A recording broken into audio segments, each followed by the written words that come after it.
Boa tarde.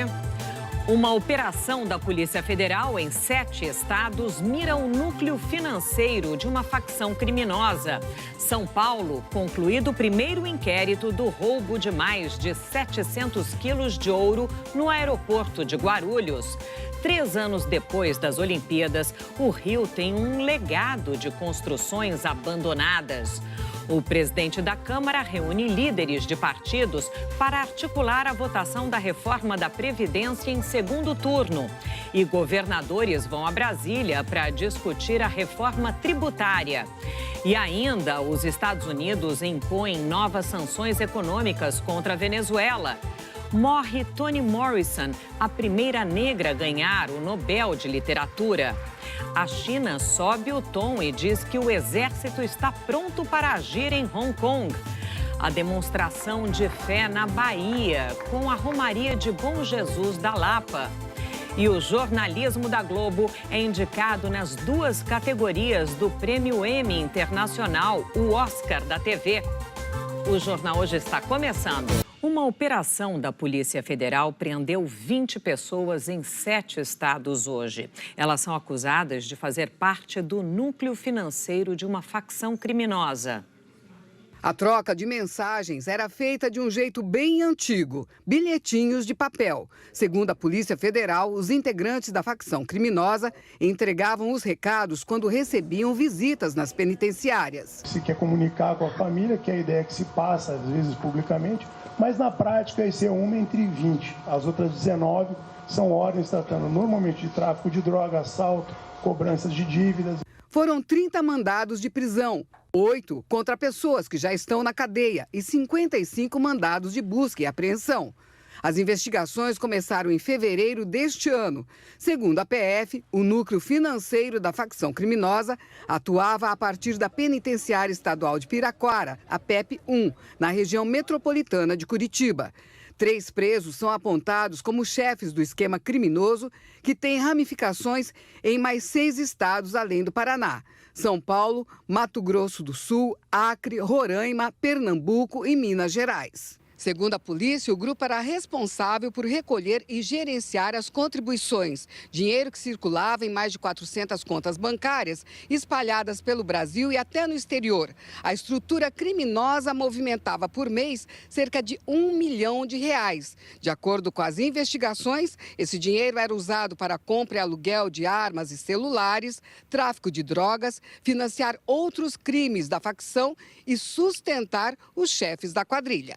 Eles utilizavam essas contas de forma intercalada. Então, as contas iam e vinham, eram usadas 3, 4 meses, depois retornavam a outras contas bancárias, de maneira justamente a impedir tanto os órgãos de fiscalização, como o COAF, como os próprios bancos, que também fiscalizam as contas, de perceber essa movimentação. Os policiais encontraram planilhas de controle onde a organização criminosa anotava a contabilidade. 13 integrantes da facção criminosa tiveram as visitas suspensas.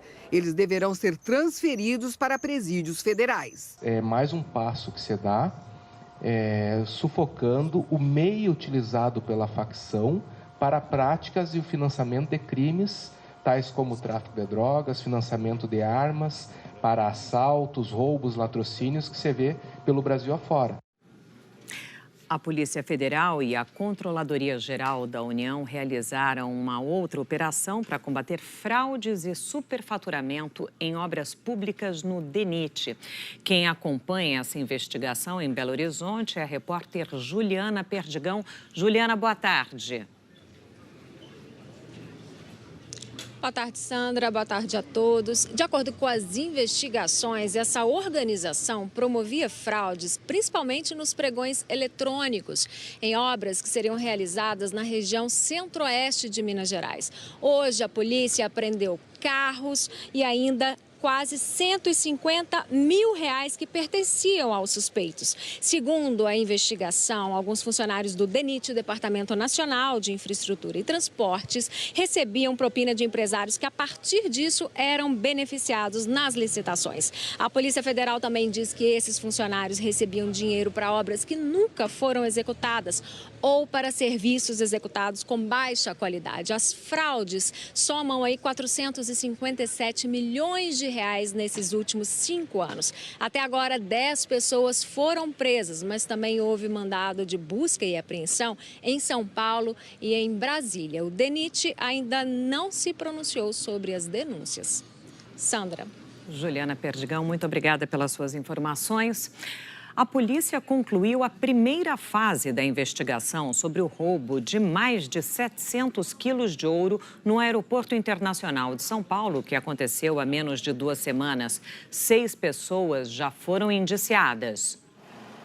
Um dos 4 presos suspeitos de participar do roubo de quase 720 quilos de ouro do Aeroporto Internacional de São Paulo foi transferido hoje para um centro de detenção provisória. Célio Dias trabalhava no estacionamento, onde os 5 carros usados pela quadrilha ficaram guardados. Os outros indiciados são Peterson Patrício, o supervisor do terminal de cargas do aeroporto. Ele teria passado informações privilegiadas aos ladrões. No início, Peterson disse que foi feito refém junto com a família, mas para a polícia, o sequestro foi forjado. Ele aparece nessas imagens descendo de uma viatura clonada da Polícia Federal, usada pelos bandidos. Ontem, a família de Peterson Patrício esteve na delegacia. Eles vieram aqui, mas assim, não precisavam prestar um novo depoimento. O delegado entendeu que não haveria necessidade. Outro preso indiciado é Peterson Brasil, amigo de Peterson Patrício. Ele teria ligação com os assaltantes e teria convencido o amigo a dar informações privilegiadas para os bandidos. Um homem identificado como Capim, que, segundo os investigadores, participou diretamente do assalto, e outros 2 suspeitos, que ainda são procurados pela polícia, também vão responder pelo roubo. O relatório final do inquérito já está nas mãos da Justiça, que decretou a prisão preventiva dos 6 suspeitos identificados até agora pela polícia por envolvimento no roubo milionário no terminal de cargas do Aeroporto Internacional de São Paulo. Nos próximos 15 dias, o Ministério Público pode oferecer denúncia, pedir mais diligências ou o arquivamento do caso. A empresa Brinks começou a usar escolta armada para acompanhar o embarque e o desembarque de cargas no aeroporto.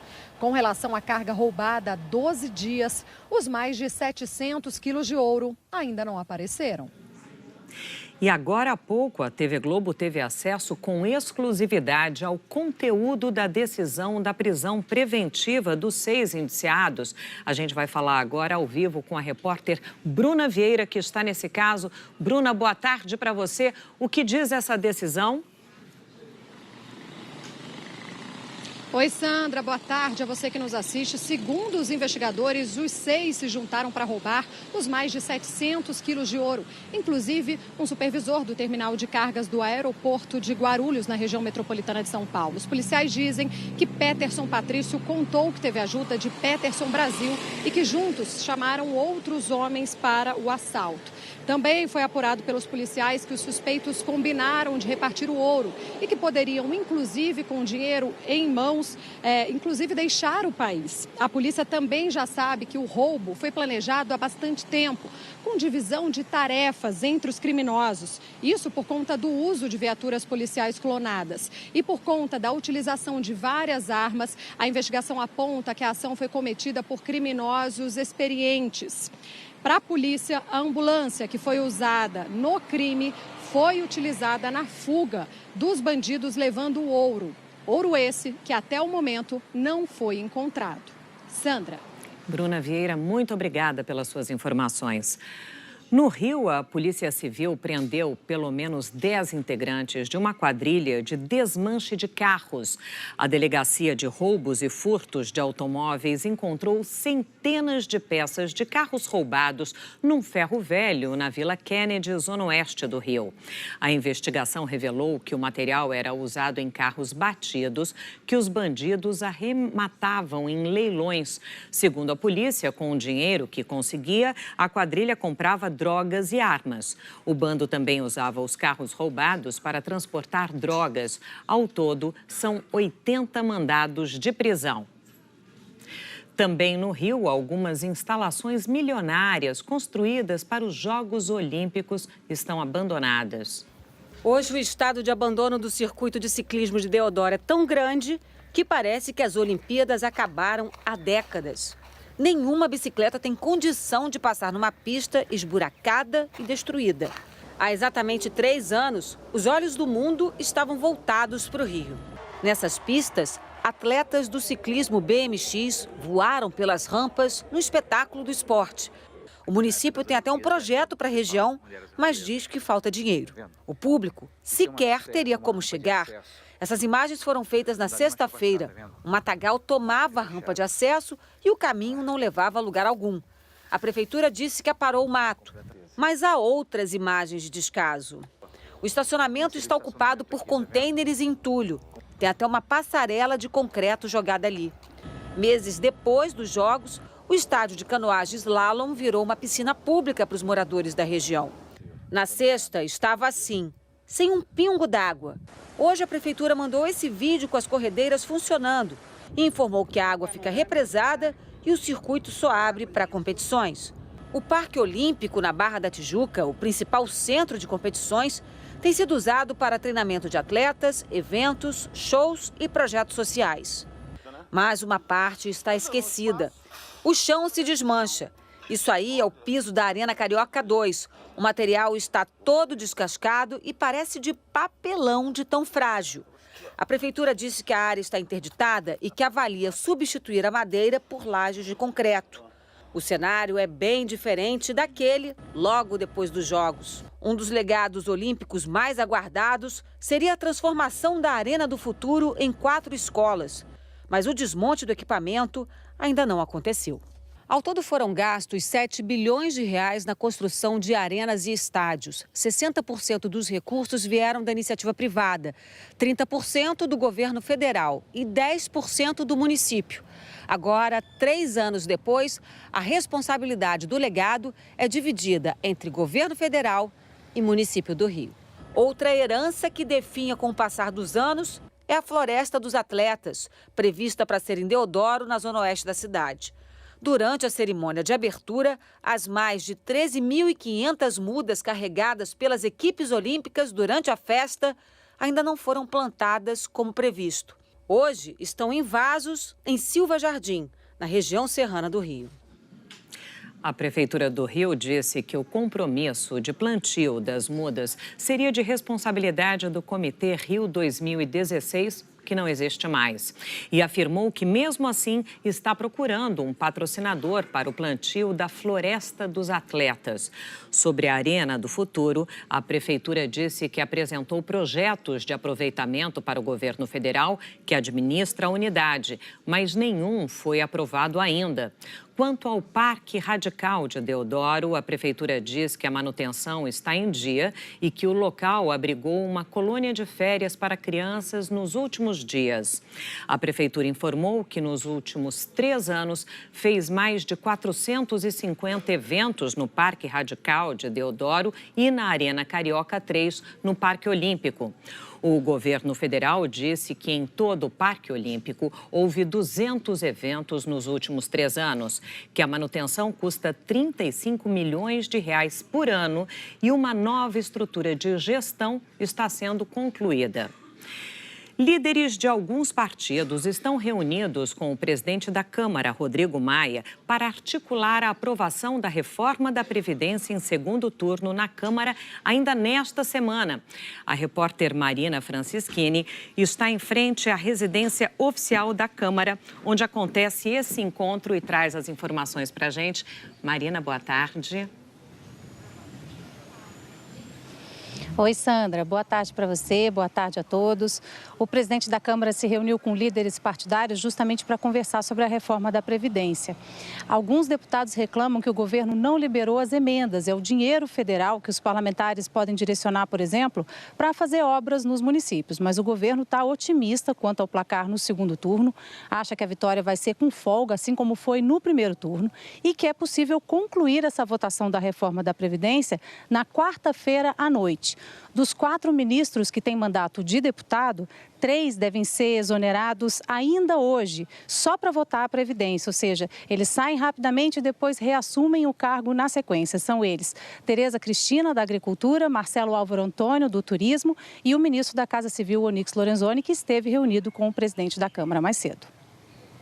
Desde ontem, né, nós estamos conversando com o presidente do Senado, com o presidente da Câmara, com os líderes, né, para tentar, no dia de hoje, no dia de amanhã, poder votar o segundo turno da reforma da Previdência. Nós queremos a nova Previdência, se possível, aprovada até o início da noite de amanhã. A oposição deve apresentar 7 destaques, que são tentativas de retirar pontos do texto que foi aprovado até agora. Eles querem excluir, por exemplo, mudanças relativas à pensão por morte, alegando que o cálculo do valor pode prejudicar beneficiários. Mas o governo está tentando um acordo para evitar qualquer nova alteração. Inclusive, já editou uma portaria garantindo que nenhum pensionista vai ter renda inferior a um salário mínimo. Agora, antes de votar a reforma da Previdência, antes de mais nada, os deputados ainda têm que votar a chamada quebra de interstício, que, na verdade, é a dispensa do intervalo previsto pelo regimento interno da Câmara dos Deputados entre os 2 turnos. Só 2 sessões faltavam para cumprir esse prazo, mas apenas 39 deputados registraram presença na hora marcada e o quórum mínimo é de 51. Sandra. Marina Franceschini, muito obrigada pelas suas informações. E o presidente da Câmara, Rodrigo Maia, está confiante na aprovação da reforma da Previdência em segundo turno. Nós vamos falar agora, então, com Andréa Sadi, que volta de férias hoje. Andréa, boa tarde para você. Espero que você tenha descansado bastante, porque tem muito trabalho pela frente, né? Sandra, nada que um dia aqui em Brasília não resolva, né? Muito trabalho. O presidente da Câmara, o deputado Rodrigo Maia, ele está otimista com essa votação da reforma da Previdência ainda nesta semana, porque, segundo ele, ele buscou relatos de líderes partidários, de diferentes siglas da oposição e também, claro, da base aliada, sobre esse retorno dos parlamentares às suas bases eleitorais durante o recesso parlamentar. A grande preocupação de Rodrigo Maia era que, durante o recesso, esses parlamentares sofressem pressões em suas bases, em seus estados. Segundo ele, não houve essa pressão. Por isso, segundo ele está otimista com a votação nesta semana da reforma da Previdência. Ele me disse que na semana que vem ele já quer entregar o texto da reforma lá para o Senado Federal, que conversou, que discutiu isso com o presidente do Senado, Davi Alcolumbre, e também com o ministro da Economia, Paulo Guedes, ontem, durante o encontro, durante uma visita que eles fizeram lá na residência oficial aqui em Brasília. Rodrigo Maia, depois da Previdência, já informou e voltou a dizer que quer dar prioridade à reforma tributária e também à reforma administrativa. Segundo ele, essas discussões, elas continuaram mesmo durante as férias dos parlamentares, agora em julho. Sandra. Ok, Andréa, bem-vinda, portanto, obrigada. Notícias internacionais, a China elevou o tom hoje durante um pronunciamento em meio aos protestos dos últimos 3 dias seguidos em Hong Kong e alertou que os manifestantes não subestimem a força do governo central da China. Foi a advertência mais dura feita por Pequim desde o início dos protestos em junho. De um lado, uma guerra comercial com os americanos. Do outro, uma disputa interna cada vez mais incendiária. A China vê a situação sair do controle em Hong Kong, onde protestos pedindo liberdade e democracia entraram na 9ª semana seguida. O transporte e a própria rotina dos cidadãos continuam comprometidos pelos confrontos entre policiais e manifestantes. Hoje, o porta-voz da polícia divulgou que só ontem 148 pessoas foram detidas. A polícia disparou 140 balas de borracha e lançou 800 bombas de gás lacrimogênio para conter os manifestantes. 568 pessoas já foram presas desde que os protestos começaram no dia 9 de junho. Mas depois da greve geral da última segunda-feira, o governo central chinês endureceu ainda mais o discurso. Em tom ameaçador, o porta-voz do órgão representativo para assuntos de Hong Kong e Macau chamou os manifestantes de criminosos e disse que eles não devem esperar fraqueza por parte da China. Lembrou que o exército está pronto para fazer as leis serem cumpridas. A chefe do executivo de Hong Kong, Carrie Lam, pode convocar a qualquer momento a presença das Forças Armadas. A guerra comercial entre Estados Unidos e China continua a refletir nas principais bolsas do mundo. Desde o início da semana, as bolsas asiáticas fecham em queda. O índice japonês Nikkei registrou queda de 0,65%. Já o principal índice chinês caiu 0,67%. As bolsas europeias abriram em alta, mas estão caindo ao longo do dia. A Bolsa de Londres opera no negativo, 0,72%. E o mercado americano abriu e segue as operações em alta. Neste momento, o índice Dow Jones segue em alta de 0,79%. E também, neste momento, a Bolsa de Valores de São Paulo opera em alta de 1,24% a 101.340 pontos. Agora a gente vai para a previsão do tempo com o Thiago Scheuer. Boa tarde, Thiago. Fala, Sandra. Boa tarde para você em casa também. Bom, como você mesmo disse, né? Aquele frio todo parece que está diminuindo e bastante, né? Pois é, se sentiu que hoje aqui em São Paulo já está bem mais ameno, né? A tendência é essa? A tendência é essa, viu? Bem mais agradável, tanto é que hoje cedo não teve registro de temperatura negativa pelo país. E a frente fria que trouxe esse frio todo, ela já está bem afastada no oceano. Aqui em São Paulo, que eu falei agora, né? Por exemplo, ontem fez 18,6 à tarde. Hoje a previsão já é de 24, olha como sobe. E vai assim, ó, grau por grau até sexta, quando chega aos 27 sem chuva. Já em Rio Branco tá rolando a famosa friagem. Isso aqui são as temperaturas pela manhã. Ontem 9,2, hoje subiu um pouquinho, 10,5. E assim nós vamos sexta com 22 graus, é bastante. Em Vilhena, no sul de Rondônia, hoje amanheceu bem frio também. Fez só 15 graus, isso é 4 abaixo do normal para a época. Dá para ver que esse ar polar ele já está perdendo força aqui pelo nosso mapa, né? Então, até quinta-feira, ele já deve ficar bem fraquinho, Sandra. Bom, e como vão ficar as temperaturas nas outras regiões e capitais? Já sobem um pouquinho também, viu? Você vai ver aqui comigo em Porto Alegre, hoje já vai chegar aos 25, Floripa com 20, 18 em Curitiba, agora Cuiabá com 32, 29 graus lá em Goiânia, 27 em Salvador, no Rio de Janeiro, 26 graus. Vitória vai chegar aos 24 hoje. Um pouquinho mais do que os 22,9 de ontem, quando rolou a segunda tarde mais fria do ano por lá. E atenção, porque tem chuva, tá? Que pode ser até moderada na capital, né? Vitória aqui e também em todo o estado do Espírito Santo. Pega parte aqui de Minas Gerais, sobe até o Rio Grande do Norte e também uma chuva mais leve aqui no norte do Ceará também. Chuva também espalhada pela região norte e atenção aqui para o meio do Brasil. Veja só, entre Mato Grosso do Sul, São Paulo e também parte aqui de Goiás, tem chuva hoje de novo. Ontem, no fim da tarde, rolou uma cena impressionante e rara em Mineiros, no sudoeste de Goiás. A chuva de granizo acabou cobrindo aí estrada e plantações. E aconteceu o mesmo em Alto Taquari, em Mato Grosso. As pedras de gelo acabaram deixando tudo branquinho por lá. Agora, falando de ressaca, tem mar agitado, tá? No litoral do Nordeste, aqui entre Touros, no Rio Grande do Norte, e Salvador, na Bahia, ondas de até 2,5 metros. Tempo firme em grande parte do país. Tempo firme em grande parte do país, tá? Continua, então, em Palmas, né? 36 graus, você vai ver comigo. Campo Grande ali com 27, Porto Alegre com 25 e São Luís com 33 graus. Falei de Campo Grande, né? Teve mais uma queimada hoje por lá. Aliás, o número de queimadas em Mato Grosso do Sul tá mais de 2 vezes maior esse ano, comparando com o mesmo período de 2018. Mas os estados com o maior número de incêndios esse ano continuam sendo esses 3 aqui, ó, Mato Grosso, Roraima e Tocantins. Preocupante essa situação, é bom ficar atento. Muito preocupante mesmo. Obrigada, Thiago. Valeu, Sandra, até amanhã. 600 mil romeiros participam da Romaria de Bom Jesus da Lapa, na Bahia. Então, a gente vai até lá com o repórter Miller Nunes. Miller, boa tarde para você. Boa tarde, Sandra. Boa tarde a todos. A Romaria de Bom Jesus da Lapa é considerada a mais antiga do país. Hoje, no dia do encerramento, o movimento é ainda maior. A festa termina com uma procissão que começa tarde. Desde o fim de semana, já foram celebradas mais de 20 missas. Todas assim, lotadas. Uma das principais atrações é a Sala dos Milagres, na Gruta do Bom Jesus. Os fiéis vêm aqui para agradecer, fazer pedidos e deixam objetos de cera em homenagem ao Bom Jesus. Eu estou bem em frente aqui à gruta, que fica nesse morro de 90 metros de altura. Os fiéis vêm até aqui caminhando, de caravana e também numa cavalgada. Sandra. Ok, Miller, muito obrigada pelas suas informações.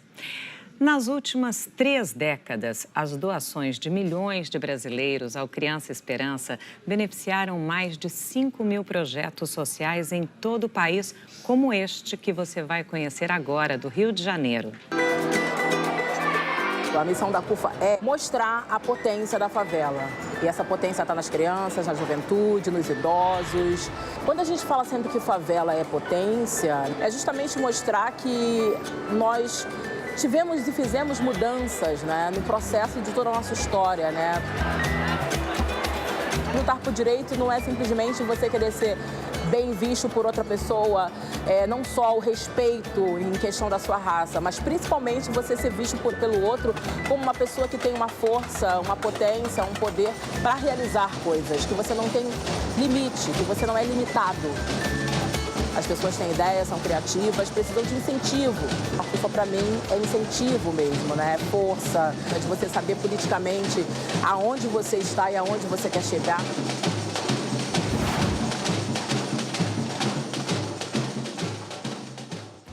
Para doar R$ 7,00, ligue 0500 2019 007. Para doar R$ 20,00, ligue 0500 2019 020. E para doar R$ 40,00, ligue 0500 2019 040. Para garantir a doação, é preciso ouvir a mensagem até o fim. Para doar outros valores, entre no nosso site e clique na marca Criança Esperança. Ainda hoje, os Estados Unidos impõem novas sanções econômicas contra a Venezuela. E a seguir, as discussões sobre o uso de agrotóxicos. E morre Toni Morrison, a primeira negra a ganhar o Nobel de Literatura. A gente volta já. 3 abaixo-assinados contra a liberação de agrotóxicos foram entregues hoje à Câmara. Já o Ministério da Agricultura esclareceu que o novo marco regulatório do setor adequou as regras brasileiras às normas internacionais e que não há risco para os consumidores. Este ano, a Anvisa liberou o registro de 262 defensivos agrícolas, os agrotóxicos. 7 deles são novos. Os demais foram quebra de patentes e têm princípios já usados em outros produtos. O Ministério da Agricultura esclareceu alguns pontos sobre esses registros e o uso dos agrotóxicos. A ministra Tereza Cristina disse durante um café da manhã com jornalistas que não se pode aterrorizar os consumidores brasileiros e importadores dos produtos agrícolas. O governo quis deixar claro que, por lei, não é permitido aprovar e registrar um novo produto que seja mais tóxico dos que já existem no mercado. Atualmente, são 1.942 agrotóxicos registrados na Anvisa, a Agência Nacional de Vigilância Sanitária. De acordo com o governo, as doses usadas hoje são menores do que as utilizadas há 50 anos. O Brasil é o maior consumidor de agrotóxicos do mundo, em números absolutos, por causa da extensa área cultivada. Mas, segundo a ministra da Agricultura, quando é levada em conta a quantidade de defensivo agrícola por unidade de área, quilos por hectare, o país ocupa a 44ª posição do ranking mundial. De acordo com os números do Ministério, o Brasil usa menos agrotóxicos do que países como Portugal, Itália e Suíça, por exemplo. Esse dado ele vem do valor de importação do que o Brasil compra e vende de pesticidas, né? Na verdade, o correto é você fazer por quilo por hectare. E essa foi, vamos dizer, o início da nossa discussão aqui hoje. Quando você coloca quilo por hectare, você consegue mensurar. Olha, eu estou colocando tantos quilos, tantas gramas por hectare. E aí você vê que o Brasil despenca para 44º lugar no ranking mundial do uso de pesticidas. No fim do mês passado, as regras de classificação dos agrotóxicos também mudaram. Entrou em vigor um novo marco regulatório, com faixas de classificação que vão de extremamente tóxico, com risco de morte, altamente ou moderadamente tóxicos, quando há risco de irritação na pele ou nos olhos, e até sem classificação, por não ter toxicidade.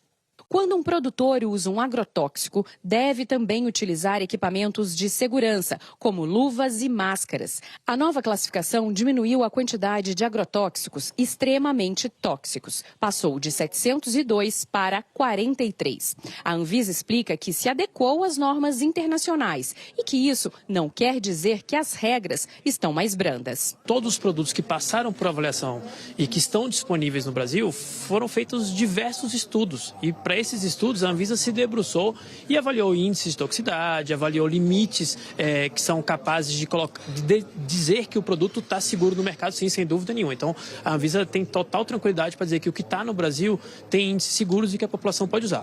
Hoje, 3 abaixo-assinados foram entregues à Câmara dos Deputados, com cerca de 160 mil assinaturas de pessoas que se posicionaram em uma plataforma online contra a liberação de agrotóxicos. A entrega foi feita por ambientalistas ao coordenador da Frente Parlamentar Ambientalista, o deputado federal Nilton Tato, do PT de São Paulo. O objetivo das assinaturas é barrar uma possível retomada e aprovação de um projeto de lei que está pronto para pauta no plenário da Câmara e que trata do registro, fiscalização e controle de pesticidas.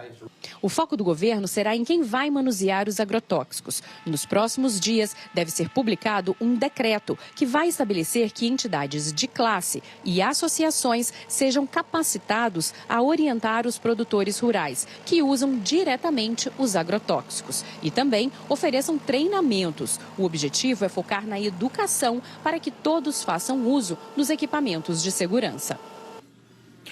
A Câmara e o Senado têm prazo até o dia 27 de agosto para aprovar a medida provisória da liberdade econômica. A medida provisória da liberdade econômica foi editada com o objetivo de ajudar a criar empregos e facilitar a vida dos empreendedores. 2 pontos importantes da MP: reduzir a burocracia e dar mais segurança jurídica para as atividades econômicas. O texto altera 30 leis, dentre elas o Código Civil, a Consolidação das Leis do Trabalho e a Lei de Introdução às Normas do Direito Brasileiro. Alguns pontos principais: as novas carteiras de trabalho serão digitais e emitidas pelo Ministério da Economia. A impressão da carteira em papel passa a ser exceção. A MP libera o trabalho aos domingos e feriados, mas o trabalhador deverá tirar folga em pelo menos um domingo do mês. O trabalho nestes dias será remunerado em dobro ou compensado na jornada do domingo com folga. Já está valendo o fim do alvará para atividades de baixo risco, para sustento próprio ou da família, como costureiras e sapateiros. O relatório também prevê o fim do E-Social, plataforma de registro de informações para o cumprimento de obrigações trabalhistas, tributárias e previdenciárias, e a sua substituição por um novo sistema. A medida provisória da liberdade econômica foi assinada pelo presidente Jair Bolsonaro em abril e entrou em vigor imediatamente. Mas se ela não for aprovada pelo plenário da Câmara e do Senado, vai perder efeito. Inicialmente, estava previsto que a MP perderia a validade no dia 10 de setembro. Mas, como não houve recesso oficial este ano, a medida provisória precisa ser aprovada aqui no plenário da Câmara e depois no plenário do Senado até o dia 27 de agosto. O relator da MP, o deputado Jerônimo Gergen, do PP do Rio Grande do Sul, defende que o texto seja aprovado porque é importante para estimular a geração de empregos. Nós conseguimos aprovar na comissão e agora a coincidência com o debate da reforma da Previdência no segundo turno deixa bastante premido o tempo realmente da medida provisória. Eu espero que a gente aprove, porque eu tenho encontrado uma expectativa muito positiva dos setores empresariais do Brasil, tanto pequenos, quanto médios, quanto grandes. O que não dá para entender é como que o Brasil chegou até aqui, com este peso da máquina pública na vida de quem quer gerar emprego e renda. Portanto, é uma das leis que eu considero mais importantes de ser aprovadas e eu acredito que haverá bom senso e habilidade política para construirmos a aprovação. Morreu aos 88 anos a escritora americana Toni Morrison, a primeira mulher negra a ganhar o Nobel de Literatura. A família informou que Toni Morrison morreu após uma breve doença. Morrison escreveu romances que fizeram muito sucesso, como Paraíso, Jazz e Amada, de 1987, que se tornou o filme Bem Amada. A atriz e apresentadora Oprah Winfrey esteve em um dos principais papéis no drama que foi ambientado em 1873, época em que os Estados Unidos começavam a lidar com as feridas da escravidão que tinha sido recentemente abolida. A seguir, os Estados Unidos impõem novas sanções econômicas contra a Venezuela. E o jornalismo da Globo concorre ao prêmio Emmy Internacional, o Oscar da TV. A gente volta já. O conselheiro de Segurança Nacional dos Estados Unidos pediu hoje uma ação internacional mais dura contra o presidente da Venezuela, Nicolás Maduro. Ontem, o presidente americano Donald Trump assinou uma ordem executiva que impôs sanções pesadas à Venezuela. A gente vai falar com o nosso correspondente lá nos Estados Unidos, em Nova York, Tiago Eltz, que está acompanhando tudo. Tiago, o que implica tudo isso? Explica pra gente. Essas novas sanções são as mais duras a um país ocidental em 30 anos. Boa tarde a Sandra, boa tarde a todos. Todos os bens, investimentos, contas do governo venezuelano nos Estados Unidos foram congelados.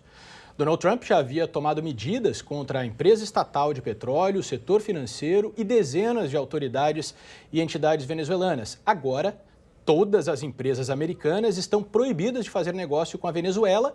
E o decreto ainda abre possibilidade de ações contra empresas estrangeiras. O conselheiro de Segurança Nacional, John Bolton, disse hoje que essas medidas vão forçar as empresas a escolher entre fazer negócios com os Estados Unidos ou com a Venezuela. O governo venezuelano respondeu dizendo que as medidas são uma tentativa de formalizar um bloqueio econômico que já começou. Os Estados Unidos e a maioria das nações do Ocidente pedem a saída de Maduro do poder e reconhece o presidente da Assembleia Nacional e líder da oposição, Juan Guaidó, como presidente legítimo do país. Sandra. Ok, Tiago Eltz, muito obrigada. O jornalismo da Globo foi indicado hoje pelo 5º ano consecutivo nas 2 categorias do Prêmio Emmy Internacional, o Oscar da TV.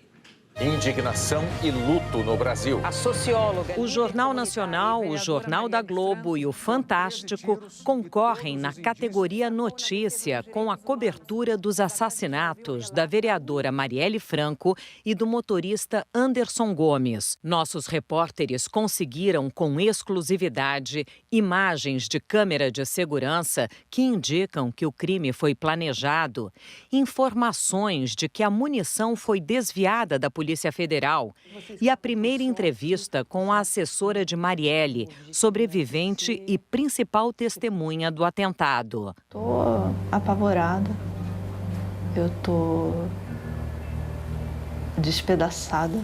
Essa cobertura concorre com produções do Reino Unido, do Catar e da Rússia. Na categoria Atualidade, a Globo concorre com uma série de reportagens do Fantástico sobre a Coreia do Norte. A equipe, liderada pelo enviado especial Álvaro Pereira Júnior, passou 11 dias no país, que é considerado o mais fechado do mundo. A série de reportagens mostrou o cotidiano da população no aniversário de 70 anos de fundação da Coreia do Norte. O Fantástico vai disputar o Emmy com produções da Suécia, do Reino Unido e da Nigéria. Este é o 13º ano consecutivo em que o jornalismo da Globo é indicado ao maior prêmio da televisão mundial. Os vencedores serão anunciados em uma cerimônia em Nova York no dia 24 de setembro. O Jornal Nacional venceu o Emmy em 2011 com a cobertura da retomada do conjunto de favelas do Alemão pelas forças de segurança do Rio. Ao todo, o Grupo Globo tem 17 prêmios Emmy. O mais recente foi em abril deste ano, com Malhação Viva a Diferença. concebido por Cal Hamburger e dirigido por Paulo Silvestrini. O programa ganhou o Emmy Internacional Kids na categoria Séries. O Jornal Hoje termina aqui. Você acompanha outras notícias no Jornal Nacional. Uma ótima tarde para você. Amanhã a gente se vê.